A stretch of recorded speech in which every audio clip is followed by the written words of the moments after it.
Speaking of that, Dick, Fortune magazine, just one of the issues last month highlighted Miami and the condo market there, that they had a 42-month inventory right now of unsold condominiums, inventory on the market, that they had 8,000 condos coming on the market in 2007 and another 12,000 condos coming on the market. They're already under construction in 2008. So they're adding 20,000 more condos onto an existing 42 months of inventory down there in Miami. It is very scary in certain markets to see. I'm sure glad we're not in any position like that, but surely a lot happening right now. That area, once before, there was a lot of bankruptcies in Lauderdale, Miami area. Right. It was not unusual to travel in that area and see high-rises, half, two-thirds, three-fourths complete. They couldn't market the property. They overbuilt. Right. And it took them about 6 or 7 years to overcome that process, where some of those buildings ended up being demolished and restarted. Oh, yeah. Some of them were finally completed. But they apparently now have in the front end of an overbuild process there. And hopefully that our investors here will recognize when the market is filled to capacity as far as people wanting to buy. Right. And we won't have those buildings that go a year and 2 years or longer, age-wise, before they can be marketed and get occupied. Right. It's just not good for our community to see vast areas of unoccupied buildings. Absolutely, Dick. You've been able to see. That's the great thing about service in a long area, or living in an area for a long period of time, is to see some of the great ups, also some of the downs, and then to know ups are around the bend. So, one of the great things, Greg, about having a wonderful business career, as well as a long political career, is the fact you have seen from generally a starting point, and you've seen the mistakes and the progress that we've made.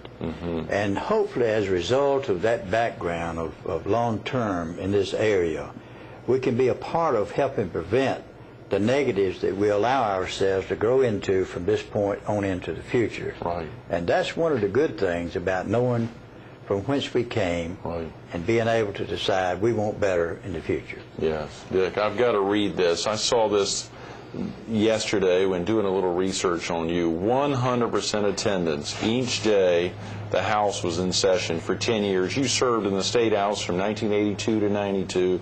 You had 100% attendance each day the House was in session for 10 years. Have you had half that good a track record in the State Senate? I've continued. When I moved from the House, I moved to the Senate 15 years ago. Right. And I've continued that perfect attendance for a total of 25 years. We've never missed a day. Every day the Senate or the House has been in session, we've been there on the job. Now, we haven't felt the best every day. Right. But by the same token, when I was elected to the House and then to the Senate, I made a commitment to do the very best job that I could. And you can't do a good job unless you're on the job working. Right. And that's what I promised the voters, that I would do the very best I could. And I can't do that if we're in session in Columbia and I'm not participating, I'm not having input, I'm not representing those that I was elected to serve. So I do have the 25, probably unheard of, it's certainly unheard of in the state and possibly in the nation, of somebody having 25. We ought to track that down, Dick, on a national level, because I bet 25 years of service, particularly having to travel 3 hours to actually perform those services, 25 years of service and having 100% attendance, that's fantastic. Sometimes I tell some of my employees that get careless and hang out and don't come into work, I tell them, I said, folks, I know you can make an excuse of all types to satisfy yourself. Right. But my job is 3 hours one way, and I'm on the job working every day. And I said, you made a commitment when you were hired to be here working, and you can't give me your best performance if you lay out and you're not on the job working. So please be here. It's not impossible. And I relate to them whatever the number of years that I've had perfect attendance at the General Assembly. And wow, they can't believe it. And I said, well, didn't your grandmother get sick? Didn't this happen? And Yeah, so and I wasn't there a said, death? all Sure. of those things have probably happened. Right. Maybe deaths of friends, but if I Right. couldn't come back to the funeral on Wednesday, then I'd go to the wake maybe on Tuesday night Right, to meet right. with the family. You do all kinds of things Yeah. to fulfill your commitments and be honest with yourself and be honest with those that you make a commitment to. That is tremendous, Dick. I don't think I've ever heard of anything like that. 25 years of 100% attendance. I wonder if there's anything like that in Washington. I would, I'm not Strom sure. Thurmond, for instance, or a Fritz Hollings or from this state, or a Jesse Helms or otherwise, on a national level, if there was ever any attendance records like that. It would probably be almost impossible because of the need to travel back home and Right. for real local issues and state issues Yeah. for members of the Congress or the Senate in Washington. It would probably be impossible, a lot more difficult Yeah. than it would be in Columbia.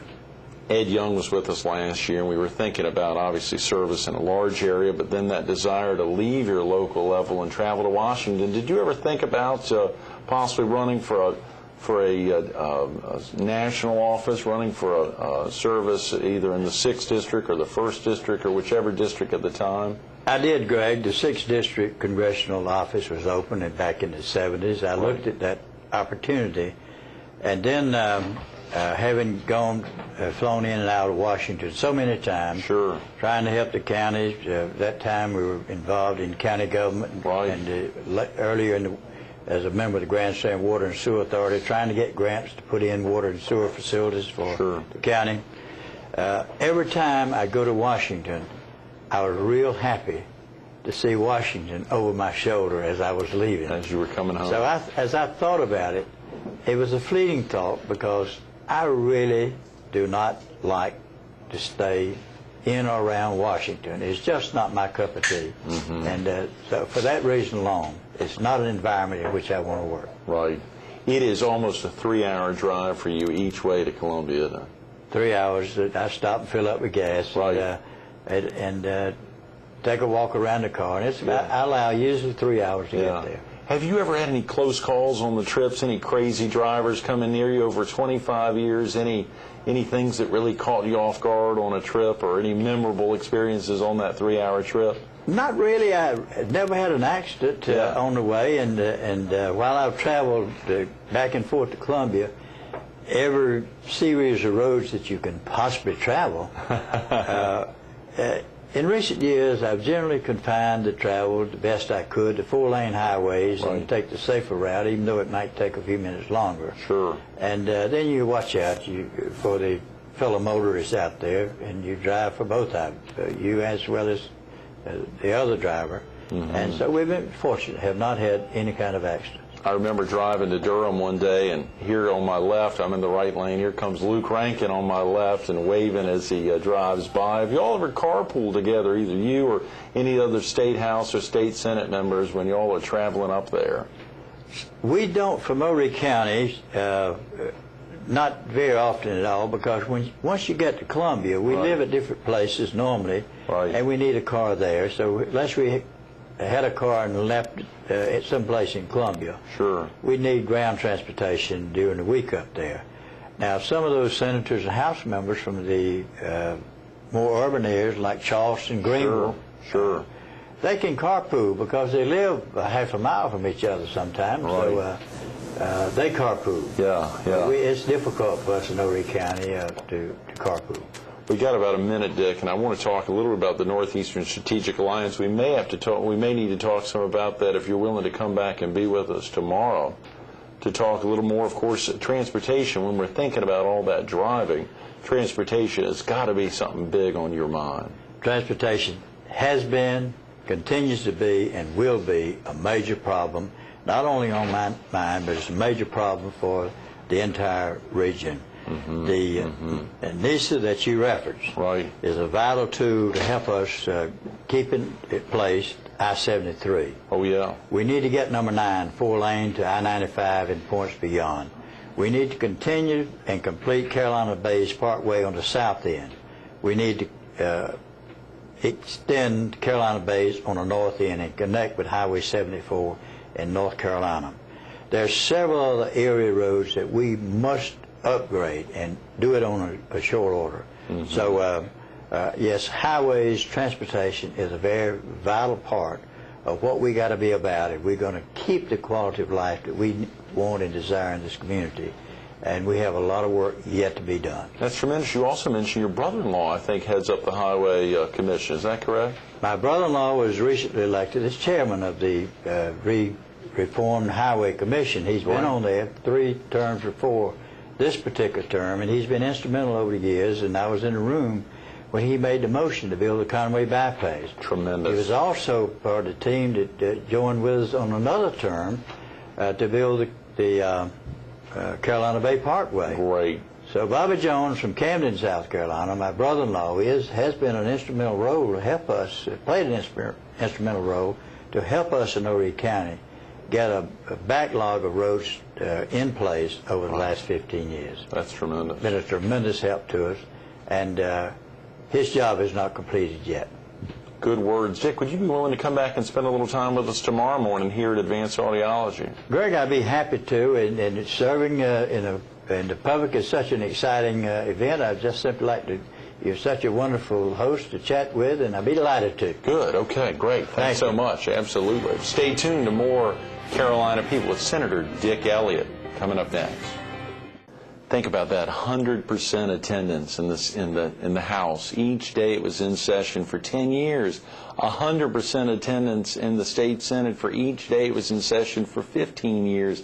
That doesn't happen often. Those thrilling experiences, as well as talking about seniority in the state Senate, we'll get into that tomorrow. I hope you'll come back and be with us, as well as hearing Dick talk about his amazing wife and 3 kids. Come on back tomorrow. Carolina People, Part 2 with Senator Dick Elliott.